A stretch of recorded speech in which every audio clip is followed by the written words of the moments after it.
C'est la plus grande organisation de protection de la nature en Afrique, l'ONG African Parks, qui gère 22 parcs dans 12 pays africains, ce qui fait 20 millions d'hectares sur la superficie de la Grande-Bretagne. Après 4 ans d'investigation, Olivier Van Biemen sort Au nom de la nature, enquête sur les pratiques néocolonialistes de l'ONG African Parks, aux éditions Rue de l'Échiquier. Olivier Van Biemen, bonsoir. Bonsoir. 4 ans d'enquête, 6 pays visités, près de 300 entretiens. D'où vous est venue l'idée d'écrire ce livre ? J'étais en Zambie pour faire un documentaire et c'était un peu anecdotique. C'était sur 2 gérants de lodge néerlandais qui étaient en dispute sur une subvention de l'État néerlandais. Et moi, j'étais frappé parce qu'ils étaient pas d'accord ils étaient d'accord sur rien, mais ils veulent tous les deux quand même que African Parks allait reprendre la gestion du parc où ils avaient leur base. C'est le Kafue National Park en Zambie.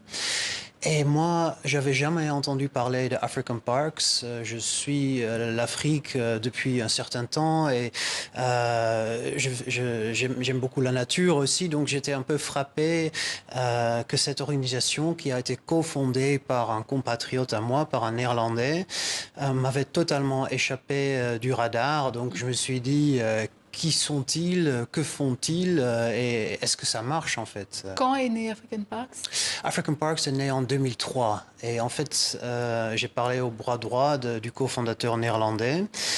Et l'inspiration pour African Parks, c'était la conviction que les Noirs, comme cette personne m'avait dit ça, n'étaient incapables de gérer et de financer les parcs. Donc ça, c'est un peu la base de African Parks. C'est pour ça que vous parlez de néocolonialisme vert. J'ai hésité à utiliser ce terme lourd. Hein.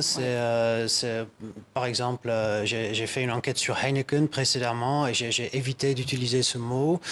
Mais là, en fait, cette organisation reprend des terres des États africains. Ils gèrent ces terres. Ça reste des États africains, mais quand même, ce sont eux les maîtres des lieux.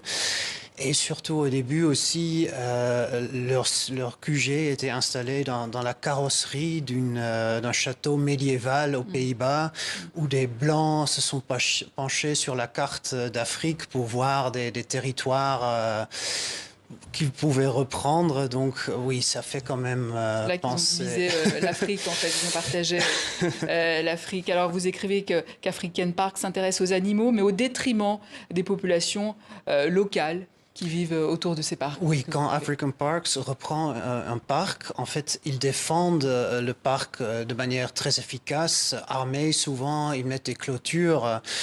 Donc, le résultat est que les riverains n'ont plus accès au parc. Et peut-être c'était déjà illégal, mais sous la gestion précédente de l'organisme étatique, c'était quand même toléré, où il n'y avait pas les moyens de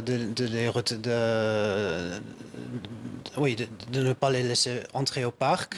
Mais sous African Parks, tout le monde est considéré comme un braconnier, des pêcheurs, des bûcherons, des médecins traditionnels qui cueillent des plantes, des gens qui prennent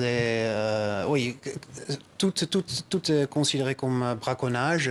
Et certains d'entre eux ont été torturés par les rangers. Il y a des anciens éco-gardes qui m'ont confirmé, plusieurs d'entre eux, qu'ils ont fait des tortures horribles.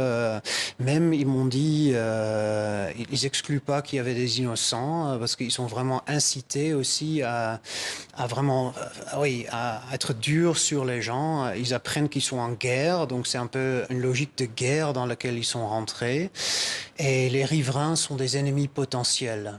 Vous écrivez même que certains rangers sont devenus des acteurs de la lutte contre le djihadisme dans le nord du Bénin. C'est vrai. En fait, il y a cette menace djihadiste au nord du Bénin. Et le parc est aux limites du Burkina Faso, un des parcs est aux limites du Burkina Faso, un autre près du Niger.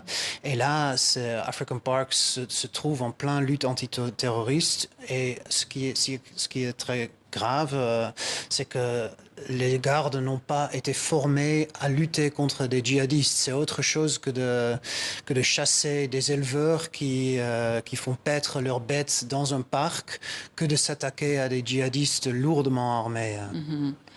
Vous dites que l'ONG n'hésite pas à travailler avec des régimes très autoritaires, mais en même temps, est-ce qu'elle a vraiment le choix dans certaines régions d'Afrique où vivent les animaux qu'elle veut protéger, justement? Oui, bon, j'ai parlé à un autre cofondateur, c'est le seul cofondateur noir, c'est un Sud-Africain ancien ANC, et lui, il m'avait dit qu'à un moment assez tôt, par exemple, de la coopération avec le Rwanda de Kagame, de Paul Kagame, lui, il avait des doutes là-dessus. Est-ce qu'il faut bien aider à améliorer l'image d'un président autoritaire? Donc, en fait, la question s'est posée au sein du conseil d'administration, mais les dirigeants ont choisi de l'ignorer. Alors, parmi les donateurs, on compte plusieurs gouvernements occidentaux, mais aussi des personnalités, Taylor Swift, Leonardo DiCaprio, le prince Harry également. Vous avez adressé vos critiques à African Parks. Que vous ont-ils répondu? J'ai eu une relation tourmentée avec African Parks. Au début, ils m'ont ignoré. Après, j'ai eu un entretien avec le PDG. Finalement, en fait, ils m'ont dit qu'il y a des conclusions erronées dans le livre. Ils m'ont incité à réécrire le livre. Ils m'ont menacé, si jamais des donateurs retiraient leur soutien, que les dédommagements, ils vont les réclamer à moi et mon éditeur néerlandais. Avant la sortie du livre, ils ont renouvelé une menace de m'attaquer en justice. Ma conclusion, c'est que African Parks est très sûre d'elle-même. C'est une organisation qui a peu d'introspection. C'est sa manière de gérer les parcs. On appelle ça délégation de gestion. Donc ça veut dire qu'ils reprennent tous les pouvoirs du parc, tous les droits régaliens aussi. Ils sont convaincus que c'est la seule manière de bien gérer les parcs et donc ils ne se remettent pas en question. Et votre idée, c'est qu'à terme, l'ONG rende la gestion de ces parcs au gouvernement? Théoriquement, ça c'était l'idée. Ils ont des mandats de 20, 25 ans. Mais ce que j'ai vu, c'est qu'ils ne travaillent pas vraiment vers oui, ils n'essaient pas de créer des capacités locales pour rendre effectivement la gestion aux organismes. Aux autorités locales. Oui, voilà. Certains pays comme le Kenya, la Tanzanie et le Sénégal refusent de travailler avec African Parks. Quels sont leurs arguments?